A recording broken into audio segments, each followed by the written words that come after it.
Bienvenidos a un nuevo programa de encuentro con la historia, la antropología y la arqueología del Instituto de Investigaciones Históricas, Antropológicas y Arqueológicas de la Escuela de Historia de la Universidad de San Carlos de Guatemala y TEDUSAC.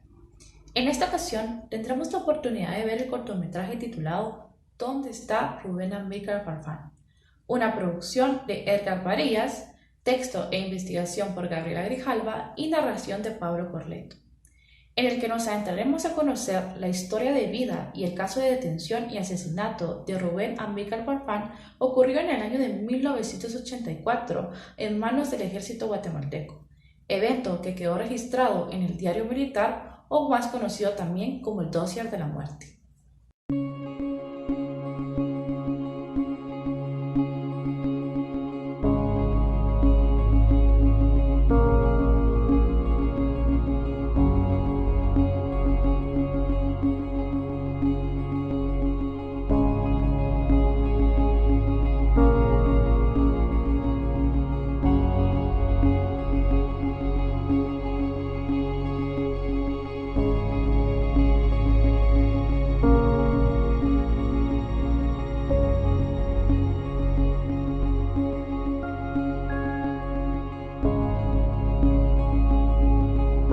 El conflicto armado que se vivió en Guatemala desde 1962 hasta 1996, cuando se firmaron los acuerdos de paz, produjo grandes violaciones a la dignidad humana, como lo fueron las masacres, las desapariciones forzadas, tierra arrasada, violaciones sexuales, tortura y muchos elementos más que dañaron el tejido social de los pueblos y comunidades guatemaltecas.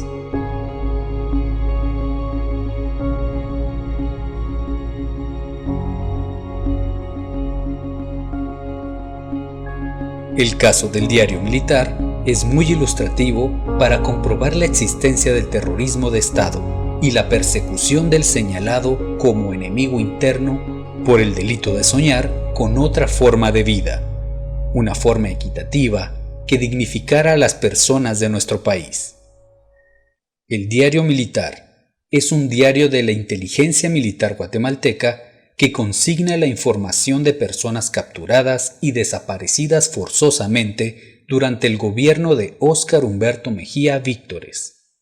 En el año 2012, la Corte Interamericana de Derechos Humanos reconoció como verdadero el documento y sentenció al Estado de Guatemala a investigar los hechos, identificar, juzgar y sancionar a los responsables materiales e intelectuales, así como determinar el paradero de los desaparecidos y otras medidas de reparación integral, rehabilitación, satisfacción y garantías de no repetición.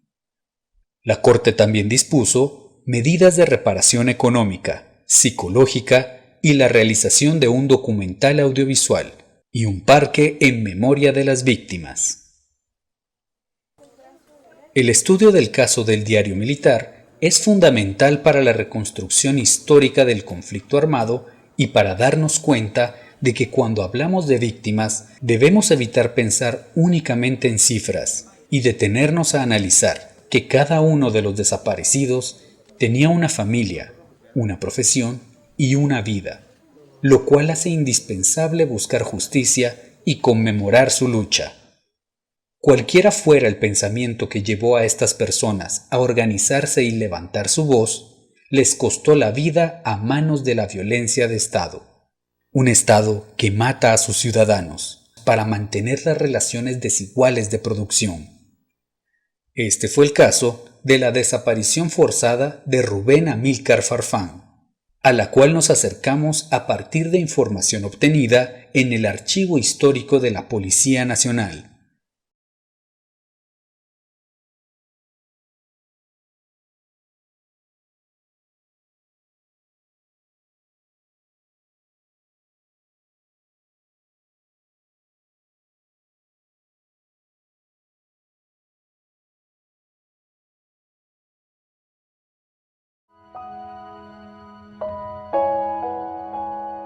Mi hermano Rubén Amílcar Farfán trabajaba en la editorial de la Universidad de San Carlos. y estudiaba en la Facultad de Humanidades. Me siento muy orgullosa de ser su hermana, de ver la calidad humana, especialmente tenía. Y la preocupación tan grande que mantenía de la situación que se estaba viviendo en ese entonces, tanto en la ciudad como en el campo. Puesto que se sabía, ¿verdad?, de las masacres, de las desapariciones forzadas en el campo. Y aquí los ametrallamientos que se daban en las paradas de las camionetas, la captura ilegal de las personas, especialmente profesionales, estudiantes, sindicalistas, ¿no? El amor es mucho más grande que la misma muerte.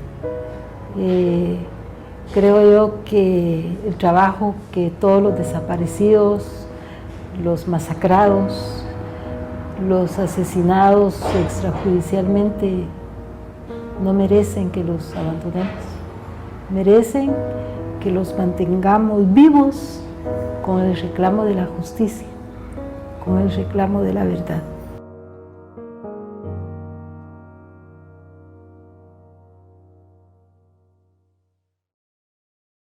Rubén Amílcar estudió para maestro de educación primaria y continuó con la carrera de literatura en la Universidad Nacional. Posteriormente, trabajó en la editorial universitaria y era miembro del Sindicato de Trabajadores de la Universidad de San Carlos de Guatemala. Según familiares y testigos, Farfán desapareció el 15 de mayo de 1984, luego de salir de la imprenta universitaria. Al día siguiente, hombres armados se presentaron en la casa de la familia informando que Rubén Amílcar había sido capturado en la universidad. Un miembro de la inteligencia militar atestiguó ante la Oficina de Derechos Humanos del Arzobispado de Guatemala haber visto a Rubén Amílcar Farfán y que fue llevado a las instalaciones de la Dirección de Investigaciones Técnicas DIT y posteriormente trasladado a la antigua sede de la Escuela Politécnica, donde funcionaba la sección de contrainteligencia del Ejército. Asimismo, el rector de la Universidad de San Carlos de Guatemala le habría asegurado a la familia que Rubén Amílcar estaba en poder del Ejército, la G2 y el DIT. No se hicieron esperar las búsquedas y los recursos de exhibición personal a su favor en la policía e instituciones del Ejército, negándose siempre a su aprehensión, como podemos observar en esta carta, con fecha del 24 de octubre de 1985, localizada en el Archivo Histórico de la Policía Nacional. Con anterioridad, según la entrada 212 del Archivo Amnistía Internacional de CIRMA, esta institución se pronuncia Disappearance, Guatemala, Otto René Estrada Illescas, Student of Economics. Amnesty, Rubén Amílcar Farfán, Student of Sociology, International Urgent Action. 24 de mayo de 1984. En la documentación obtenida en el Archivo Histórico de la Policía Nacional, se observa que es negada varias veces su aprehensión.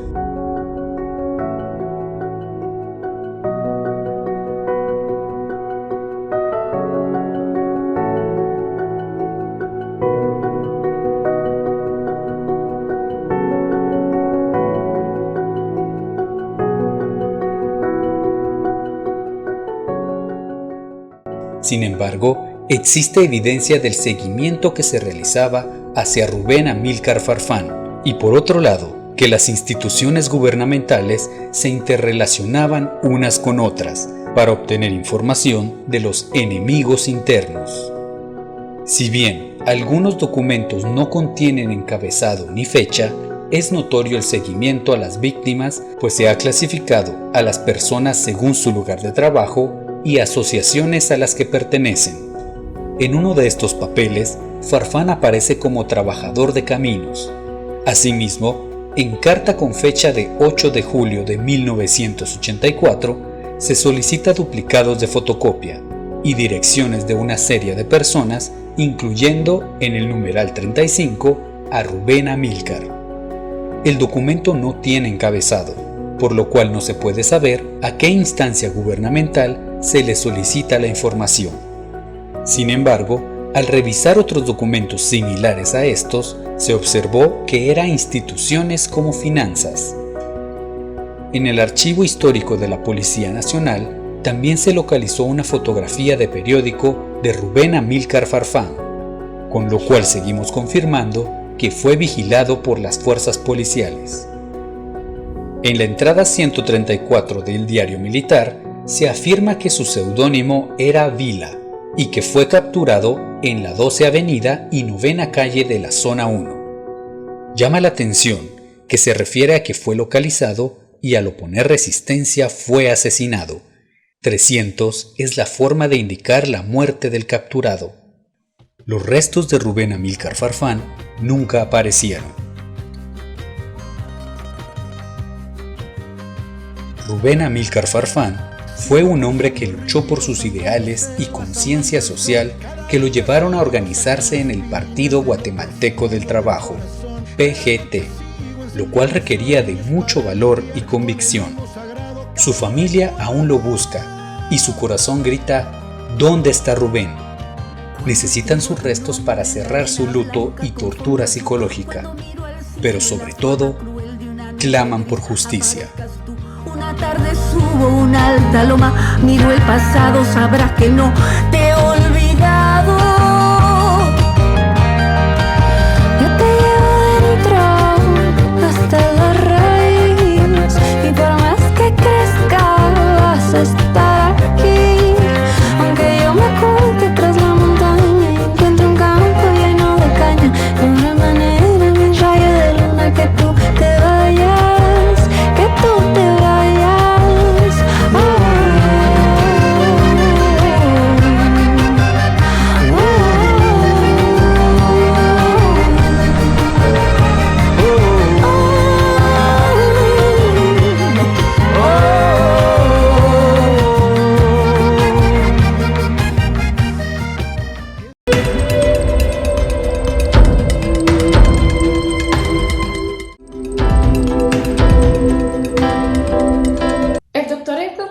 Del Instituto de Investigaciones de la Escuela de Historia de la Universidad de San Carlos de Guatemala estará a cargo de moderar nuestro panel. Nuestros invitados son Pilar Maldonado. Ella es psicóloga e investigadora social de la Universidad de San Carlos de Guatemala. Ha realizado acompañamiento psicosocial a sobrevivientes y familiares de desaparecidos, defensores y defensoras del territorio, así como también a presos políticos y sus familiares. Nuestro siguiente invitado es José Roberto Paz Golarte. Él es licenciado en Antropología Social por la Universidad de San Carlos de Guatemala, con estudios de posgrado en Psicología Social y Violencia Política por parte de Flaxo. Es investigador en temas de memoria histórica y violencia de Estado contra insurgente. ¿Qué tal, amigas y amigos? Estamos en un nuevo programa de encuentro con la historia, la antropología y la arqueología del Instituto de Investigaciones Históricas, Antropológicas y Arqueológicas de la Escuela de Historia, Universidad de San Carlos de Guatemala. En esta ocasión tenemos el tema sobre la desaparición de Rubén Amílcar Farfán, uno de los 183 casos que aparecen documentados en el documento conocido como Diario Militar o Dossier de la Muerte.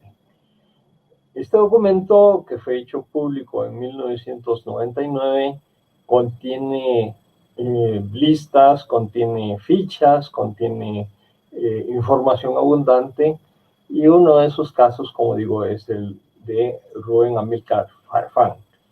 En el video, además, se ha obtenido no solo la documentación respectiva, sino además las declaraciones de Aura Elena Farfán, una de las grandes luchadoras por el aparecimiento de las víctimas de la desaparición forzada, de las torturas y luego los asesinatos y la desaparición también de los restos de las víctimas.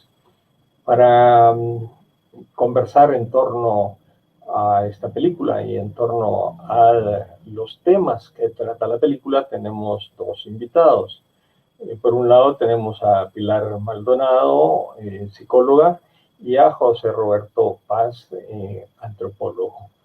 Ellos dos han estado de una manera u otra vinculados con el diario militar, con los casos de las víctimas que ahí aparecen.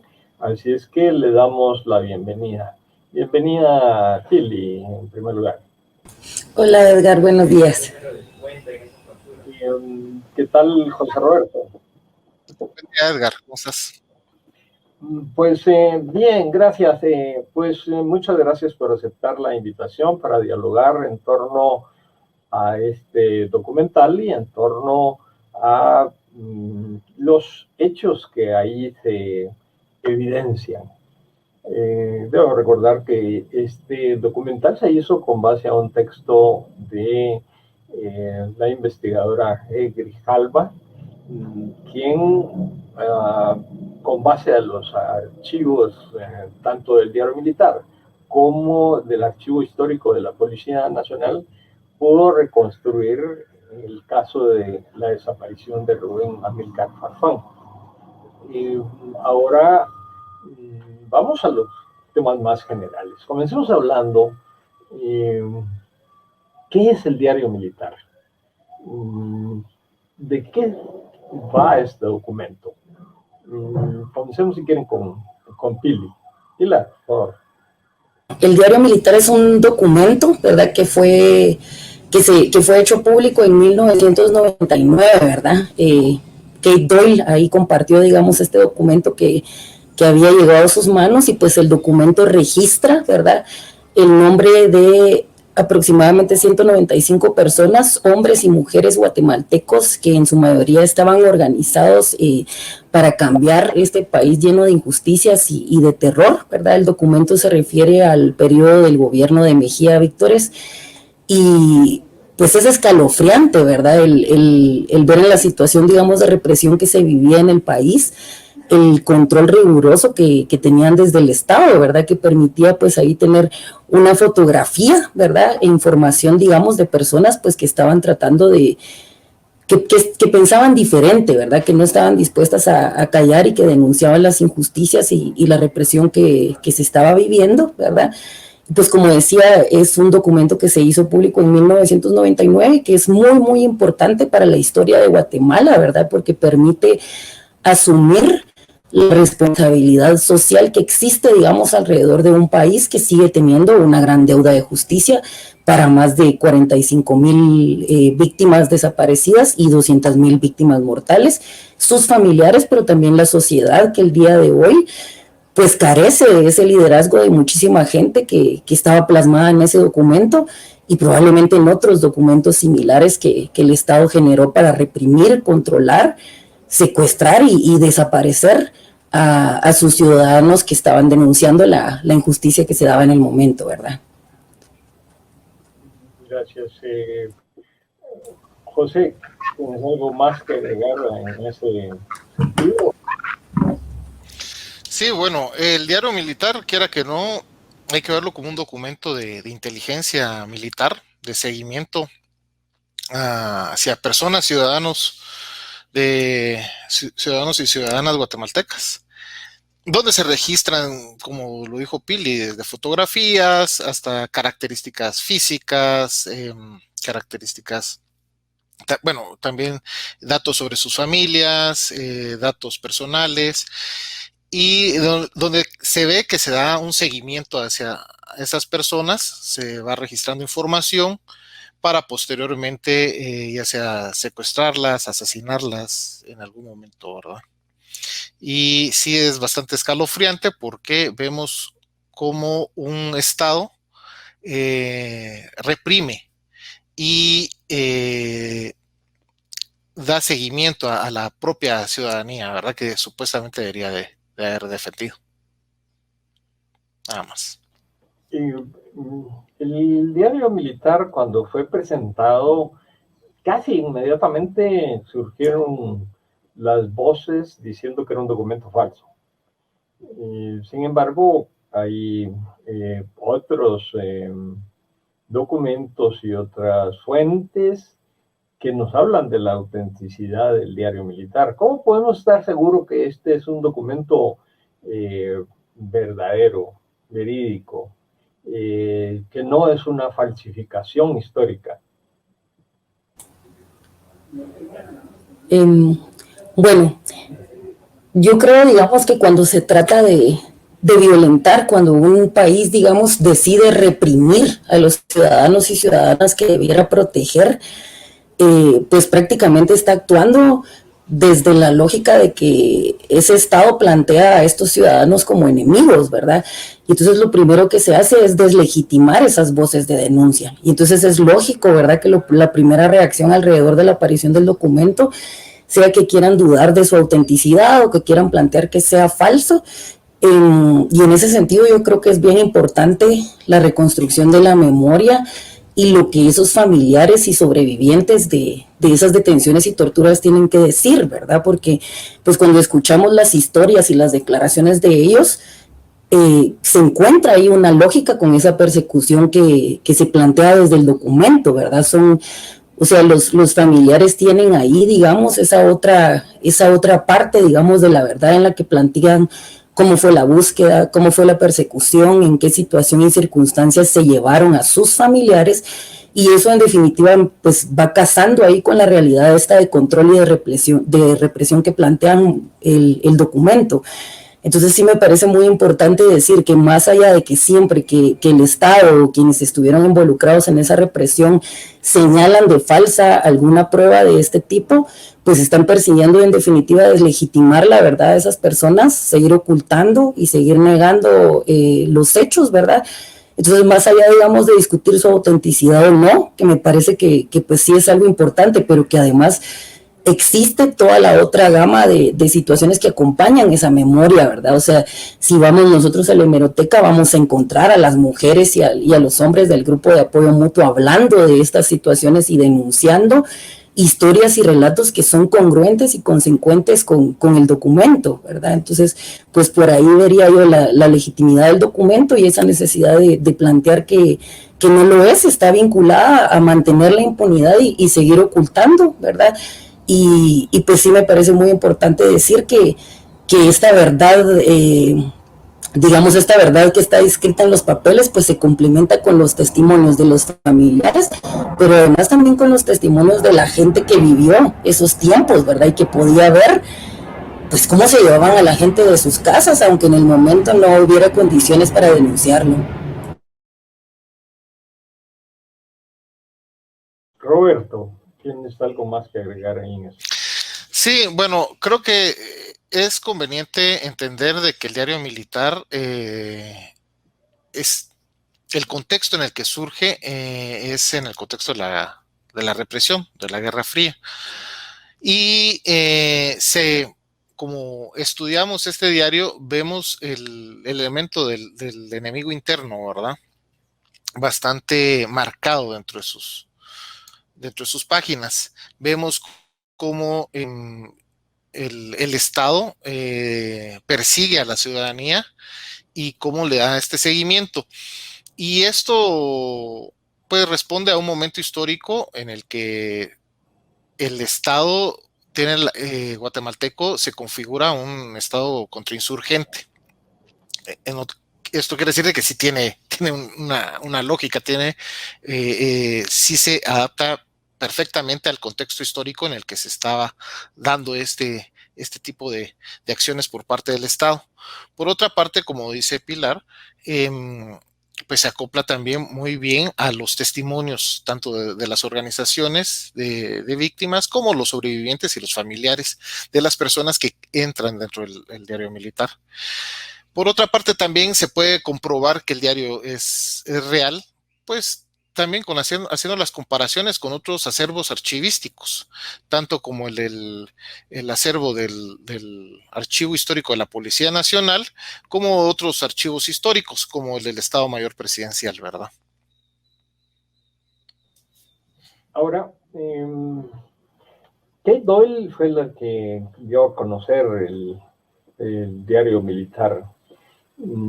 Pero ella, según sus narraciones, tuvo conocimiento de ese diario cuando vino a Guatemala a servir como perito en uno de los tantos juicios que se han llevado a cabo para encontrar justicia hacia las víctimas de la guerra interna que se vivió en Guatemala.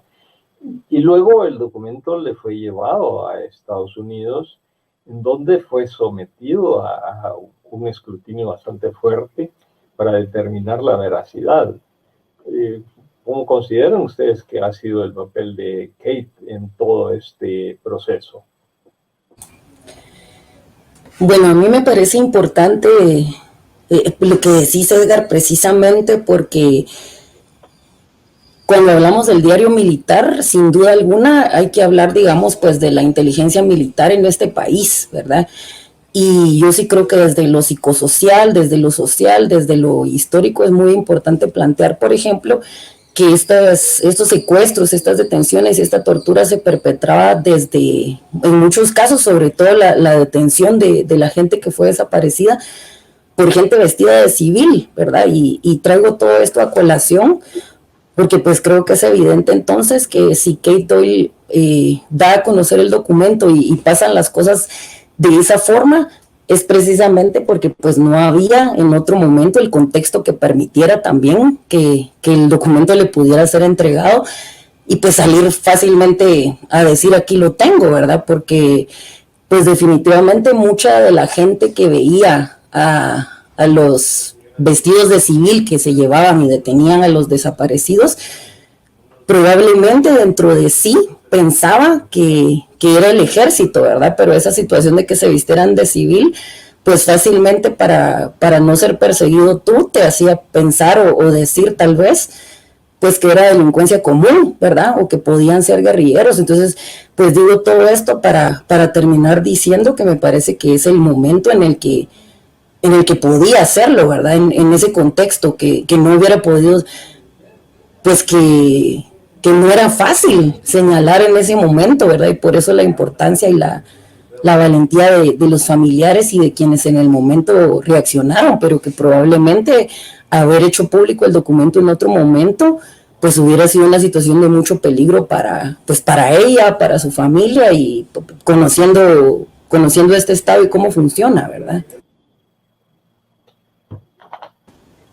Claro, y en este caso específico, pues también se puede ver que además de la investigación que se realizara en Estados Unidos para determinar la veracidad del contenido del diario, también aquí en Guatemala surgen eventos como el descubrimiento casi casual del archivo de la Policía Nacional, producto de una explosión que dio lugar a una investigación, y eso llevó a encontrarnos con que existían millones y millones de documentos que venían incluso desde el siglo XIX, ¿no? Esta documentación, si se contrasta con el diario militar, pues confirma, ¿no?, estas cuestiones. Pero hablemos un poco del archivo histórico de la Policía Nacional. José, Roberto, por favor. Bueno, la importancia del archivo histórico de la Policía Nacional es sumamente, bueno, ahí sí que es muy importante para conocer la historia de nuestro país, pero sobre todo para conocer sobre los últimos momentos y entender la represión que se dio durante el conflicto armado interno en Guatemala. Fue de mucha suerte el que se haya preservado ese archivo y en el que pudiéramos haber tenido acceso. Lamentablemente, esta documentación está en peligro, así como otros archivos importantes, como el mencionado, el archivo del Estado Mayor Presidencial, que lamentablemente se fotografió, pero posteriormente sufrió de ciertos...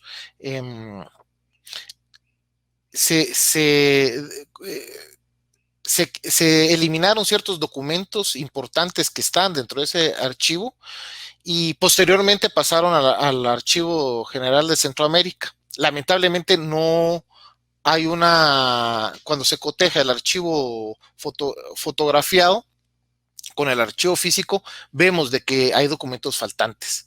Entonces, este tipo de archivos son muy importantes, pero también están en grave peligro, pues porque develan mucho de lo sucedido durante el conflicto armado interno y lamentablemente cuando están en manos de personas que quiera que no se ven sus intereses lastimados por las investigaciones con respecto a los derechos humanos, pueden ser mutilados en algunos casos.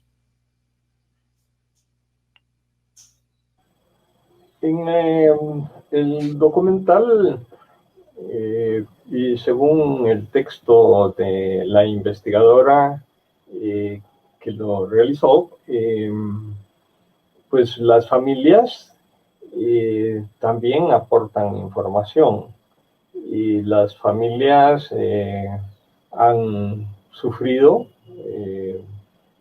pues los embates de no solo la desaparición, sino después esta esperanza que dio el aparecimiento del diario para ver si se esclarece el paradero de las víctimas. Sin embargo, han pasado 22 años, ¿no?, desde la publicación del diario militar.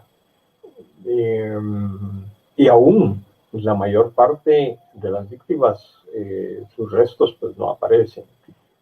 ¿Cómo se apoya a las familias en todo este proceso de búsqueda, de angustia, de estar siendo sometidos a vigilancia? ¿Cómo se puede apoyar a las familias desde la solidaridad, desde la psicología, desde la ciencia? Pili. Bueno, yo creo que ahí en lo que mencionabas, ¿verdad, Edgar? Es importante considerar que una de las cosas más,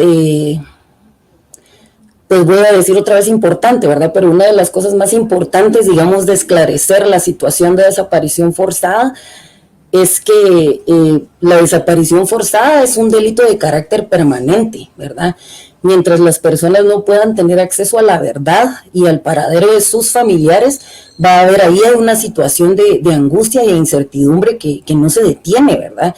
Y entonces, en ese sentido, el conocer nuestra historia, ¿verdad? Y el asumirnos desde una postura que permita y facilite condiciones también para que los y las familiares puedan estar seguros en su proceso de búsqueda, ¿verdad? Ayudar a difundir información acerca de lo sucedido, pues si estamos en espacios de docencia, dar a conocer estos casos, ¿verdad?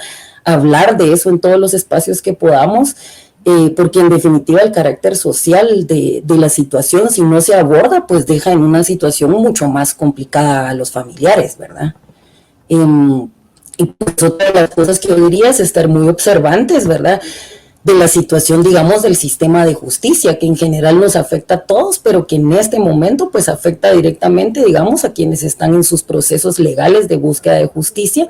Y si vamos un poco más allá, pues sí, los archivos que decía José en peligro, pero también pues toda la institucionalidad de la paz, ¿verdad?, que implica que se detienen todos los procesos en los que había avances, ¿verdad?, alrededor de reparación desde la Corte Interamericana, pero pues también significa que la información, digamos, de familiares y sobrevivientes está prácticamente en una situación también de riesgo. Entonces la exigencia a esas instituciones constante para que atiendan a los familiares y las familiares y sobrevivientes como se merecen, y que el proceso en el que ellos buscan a sus familiares y justicia no constituya entonces un proceso que revictimice a las personas que siguen buscando, ¿verdad? Las familias que tuvieron personas miembros de su núcleo que fueron desaparecidas y que pues se les negó el que estuvieran capturados, el que estuvieran en centros de detención, y que durante muchísimo tiempo, estamos hablando desde 1983, 85, hasta 1999, con el aparecimiento del diario militar, que se ignoró por completo cuál había sido el destino. El destino en muchos casos está marcado con el número 300, o se fue con Pancho, que quiere decir asesinato. En otros casos que se dejó en libertad, en muy pocos casos que se dejó en libertad. Pero las familias, ¿cómo han llevado este proceso, José? Bueno,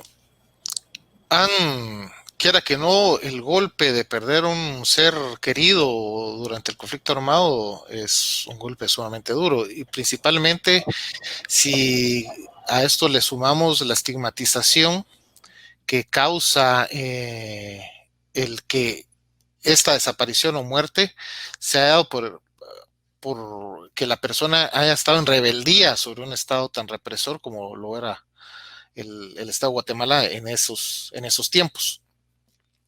Entonces, primero es eso, creo que sobrevivir a la estigmatización, quiera que no, también a la culpa, es un paso sumamente duro de las familias, y es bastante difícil lograrlo superar, ¿verdad?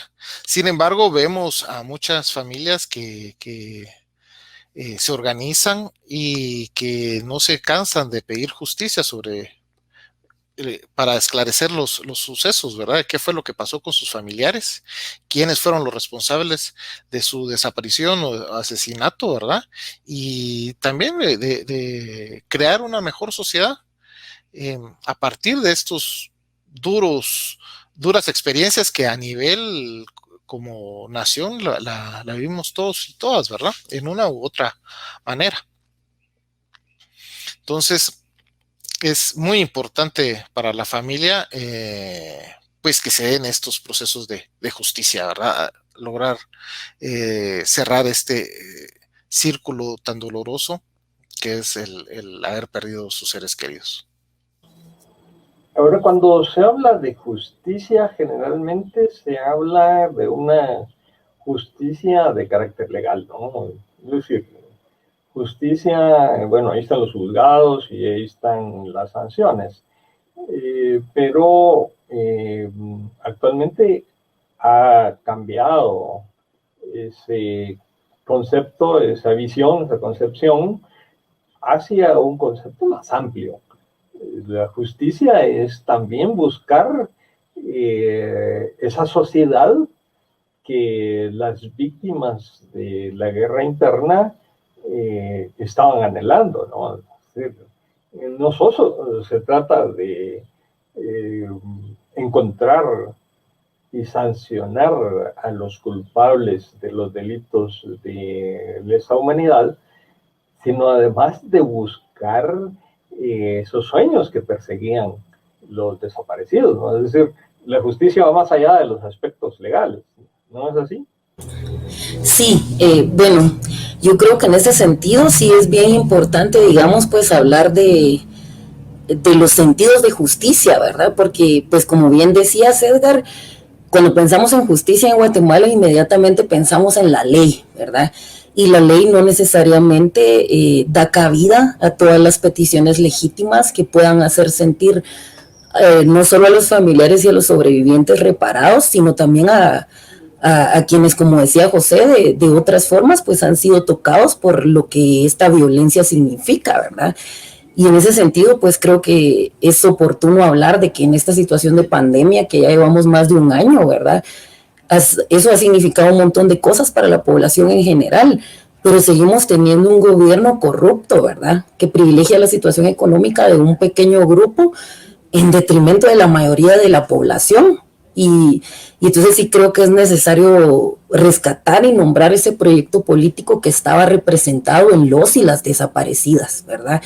En varios espacios, cuando los familiares hablan de por qué buscan, ¿verdad? Tengo muy presente a Aurelena diciendo, ¿verdad? Como el orgullo que ella siente, por ejemplo, de su hermano Rubén Amílcar, ¿verdad? Y cómo la calidad humana de Rubén Amílcar era algo que no podemos echar en saco roto, ¿verdad? Y precisamente no podemos echarlo en saco roto porque el día de hoy nos hace muchísima falta ese liderazgo, ¿verdad? Hemos sido de las pocas conquistas que los y las desaparecidas ahí habían logrado peleando espacios académicos, por ejemplo, poniendo la Universidad de San Carlos de Guatemala al servicio de la población, ¿verdad? Para romper esa visión de élite que tenía antes, de que los estudiantes y las estudiantes, pues, tomaran ese espacio para relacionarse con los campesinos y con el resto de la población que vive esas desigualdades, ¿verdad? Entonces, sí, en definitiva, una de las partes más importantes para poder acceder a esa vida digna que soñaron los y las desaparecidas y quienes lucharon en ese momento, es la justicia, ¿verdad? Pero la justicia y la seguridad de las personas tienen que ver pues con que sepas que hoy vas a comer y que tus hijos van a ir a la escuela y que vas a poder ir a vacunarte a un centro de salud, que no se robaron las vacunas, que no vas a desconfiar de las pruebas, ¿verdad? Entonces creo que esa situación de desigualdad y de exclusión social que seguimos viviendo en la actualidad son la evidencia más clara de que los y las desaparecidas y la reconstrucción de ese proyecto político, ¿verdad? Y la continuidad de ese amor que ellos tenían al organizarse, pues debe de corresponderse, además de buscándoles y de exigiendo la verdad y la justicia, pues organizándonos también para contribuir a que este país cambie y que esté un poquito cada vez más cerca de ese sueño por el que a ellos les arrancaron pues incluso la vida, ¿verdad? Entonces sí creo que ese proyecto político es imprescindible y que es la continuidad de ese amor que ellos y ellas pusieron en su organización y en su lucha. Vamos a ir a un corte muy breve para identificación del canal y ya volvemos con el programa Encuentro con la Historia, la Antropología y la Arqueología.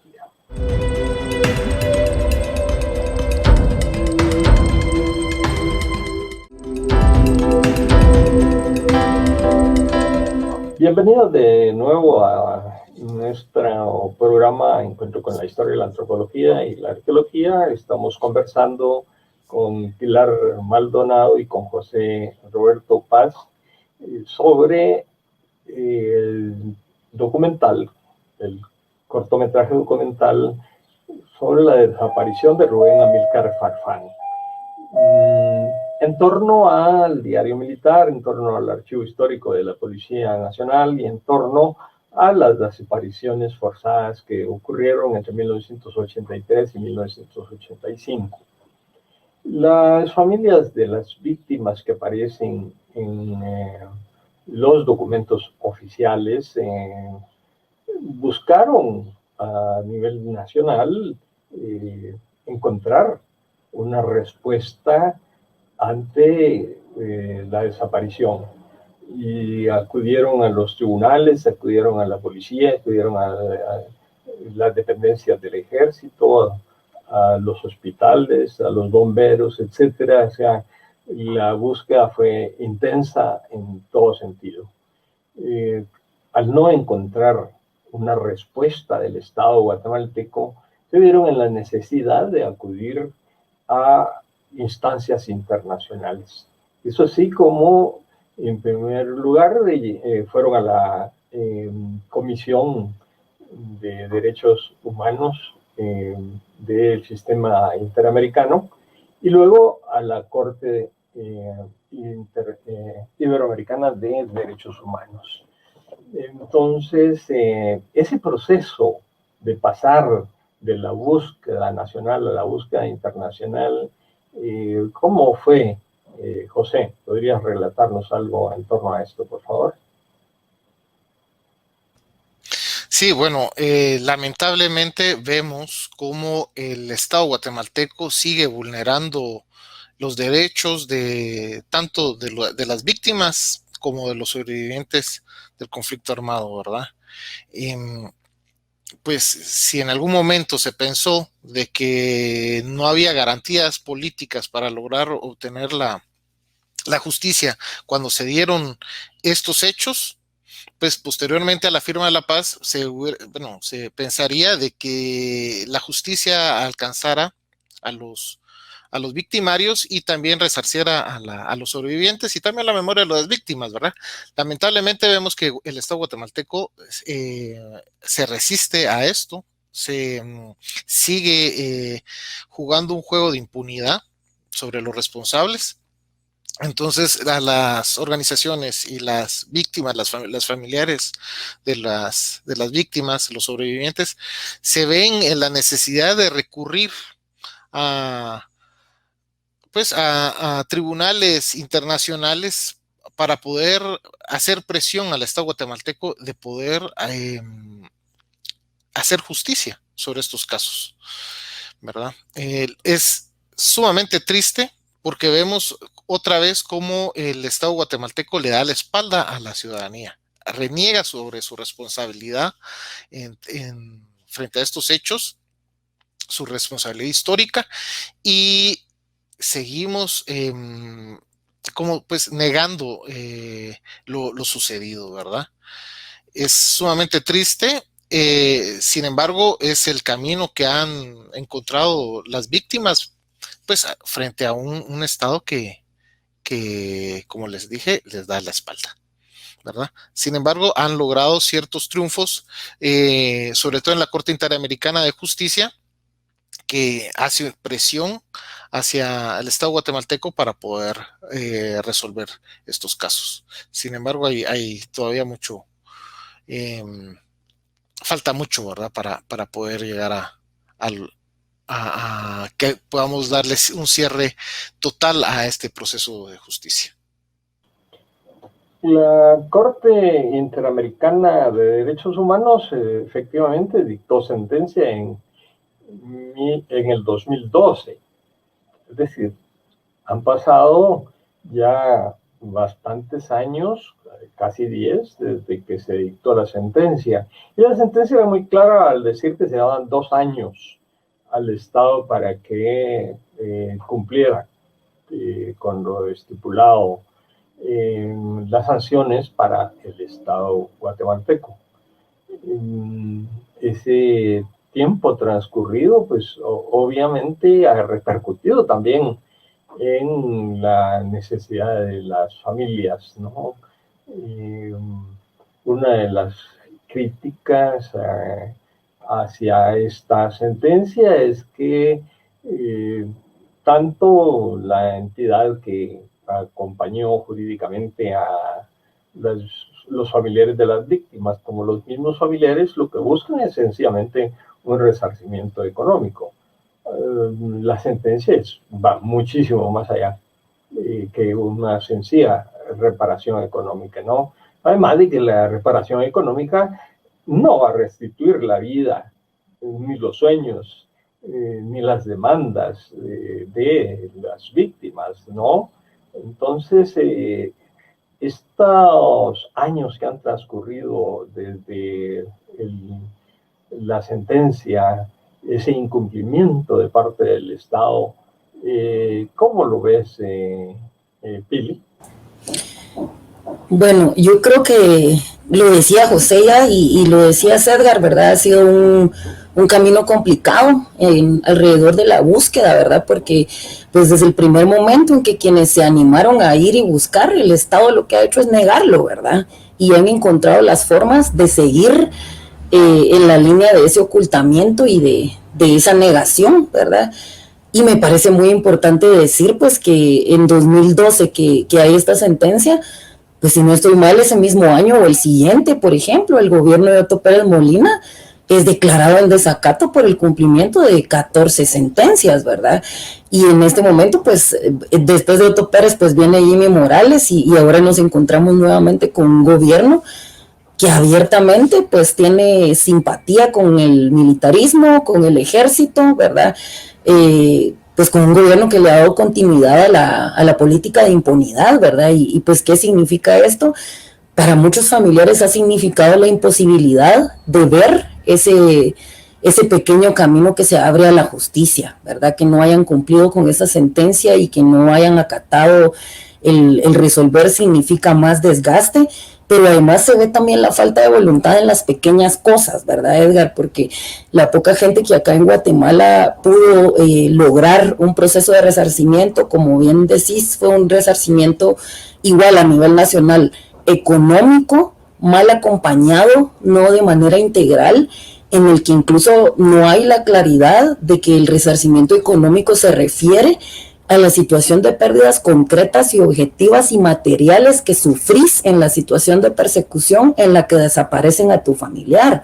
Y eso incluso ha significado que la gente a veces tenga que asumir que ese dinero está intentando reparar lo irreparable, ¿verdad? O sea, desde algo tan sencillo como no explicar cuál es el significado de esa porción del resarcimiento, se está haciendo daño de nuevo, ¿verdad? A nivel nacional y pues además lo hacen de una manera muy perversa, pues, ¿verdad? Porque es la medida que han privilegiado en la mayoría de los casos, pero también es la medida que atacan para deslegitimar públicamente a los familiares y a los sobrevivientes, ¿verdad? Entonces, mucha discusión ahí alrededor del desacato y del incumplimiento, pero sí creo muy necesario señalar esa perversidad con la que han priorizado solamente lo económico para intentar deslegitimar pues una situación, un pedido y un reclamo por justicia que es imprescindible para que este país cambie, ¿verdad? Hay, por supuesto, mucho más allá de la sentencia en cuanto a reparación económica.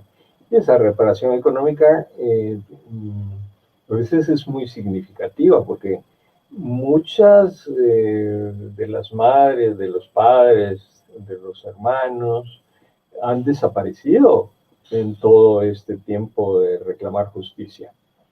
Y algunas familias han desaparecido en la pobreza. Hemos tenido el caso de doña Natalia, que murió hace apenas un poco más de un mes, y que ella necesitaba de medios de subsistencia. Es decir, al perder a su hijo, ella se quedó prácticamente sin medios para subsistir. Y la familia sufrió angustias económicas, de tal forma que cuando se habla de una reparación económica, tampoco es que se esté hablando de que se trate de aprovecharse de los impuestos del Estado para tener una vida próspera y feliz, sino se trata sencillamente de una reparación que trata de dignificar en parte algo que, como decía Pili, es algo que es absolutamente irreparable, como la pérdida de un ser humano. Pero esta situación va más allá de la reparación económica, ¿no? También se trata de reivindicar los nombres de las víctimas a través de un documental, a través de un parque conmemorativo.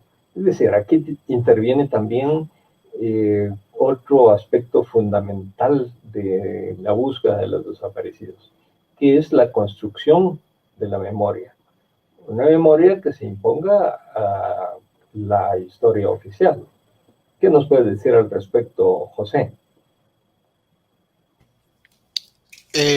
Bueno, sí, el rescate de la memoria histórica es vital para recuperar, quiera que no, la dignidad de las víctimas y los sobrevivientes del conflicto armado, ¿verdad?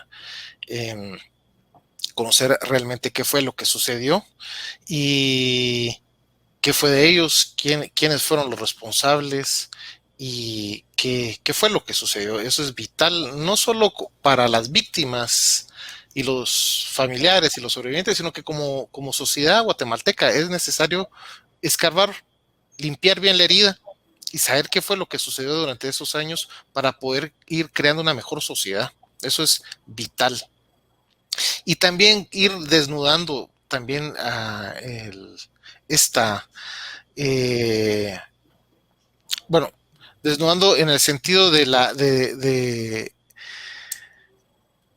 lo que se ha creado por medio del pensamiento anticomunista, ¿verdad? Creo que es sumamente importante apegarnos a la verdad. Ahí sí que por medios científicos y no solo por medios de discursos de revanchismos o de que vengan a raíz de personas que se miren afectadas por haber participado en estas violaciones de derechos humanos. En otras palabras, para resumirlo, como sociedad guatemalteca es vital conocer qué fue lo que sucedió para no volverlo a repetir.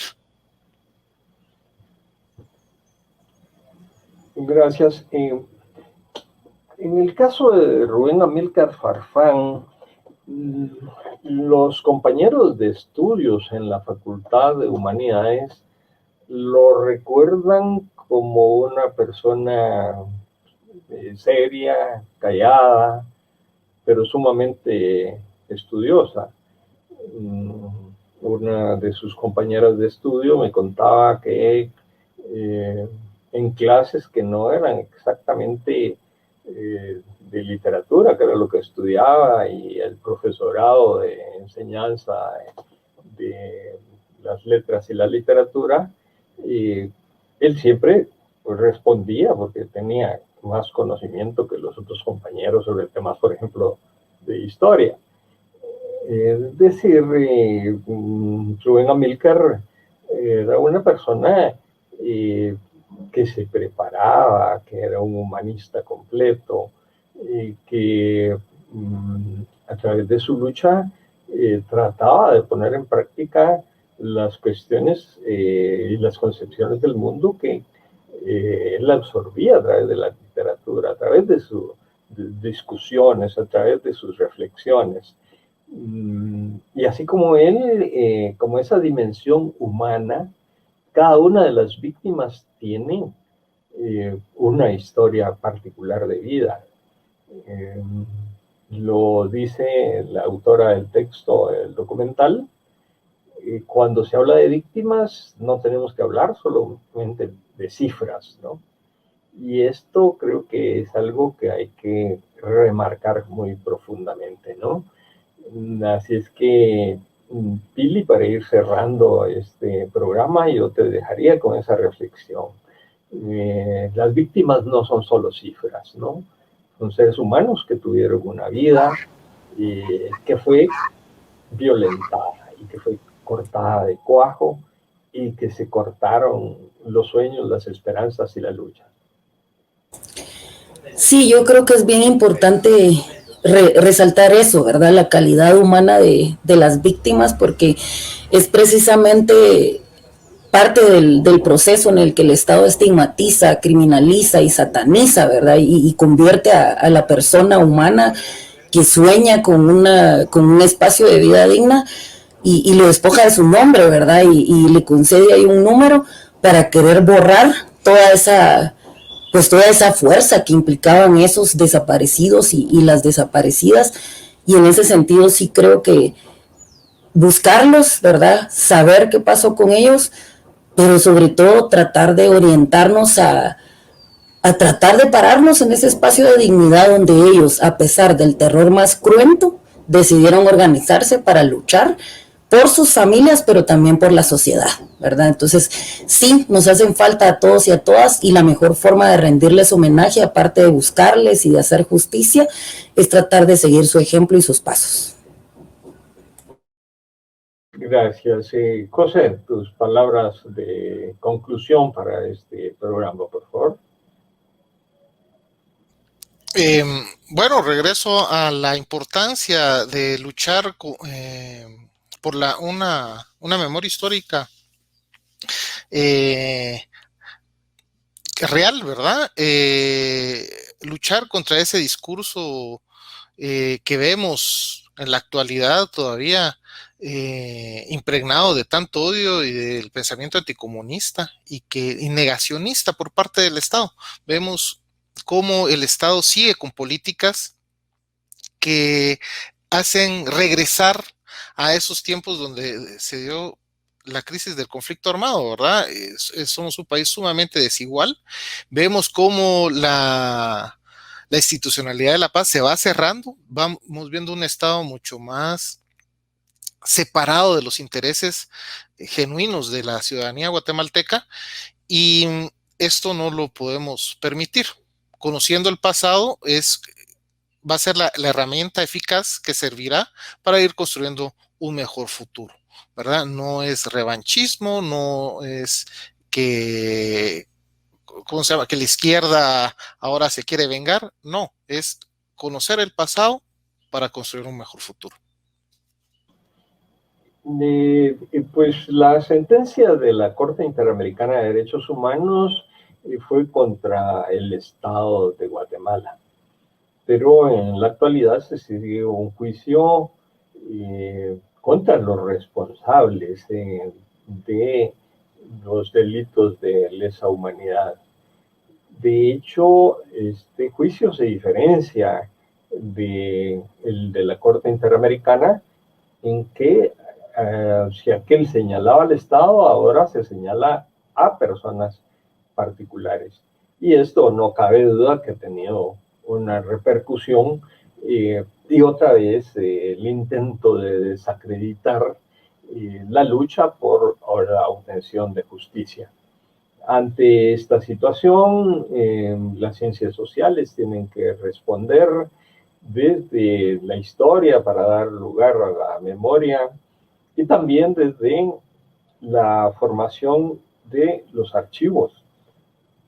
Los archivos ya no pueden seguir siendo sencillamente la recopilación de documentos oficiales, sino ahora hay que privilegiar también la recopilación de las memorias de las familias, de los conglomerados sociales, de los pueblos, porque es una memoria que generalmente va a contracorriente de la memoria oficial.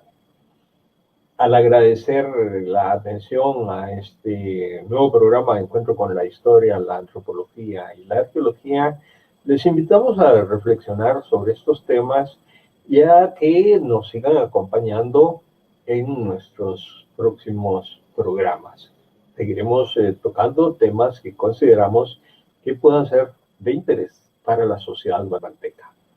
Muchas gracias y hasta una próxima ocasión. Hoy recordamos la historia de vida de Rubén Amílcar Farfán y de todas y todos los desaparecidos, torturados y asesinados por el ejército guatemalteco en el conflicto armado. No olvidamos su valentía y su lucha por buscar vivir en un país más justo. Gracias por acompañarnos y les esperamos en el siguiente programa de Encuentro con la Historia, la Antropología y la Arqueología de Guatemala. Hasta la próxima.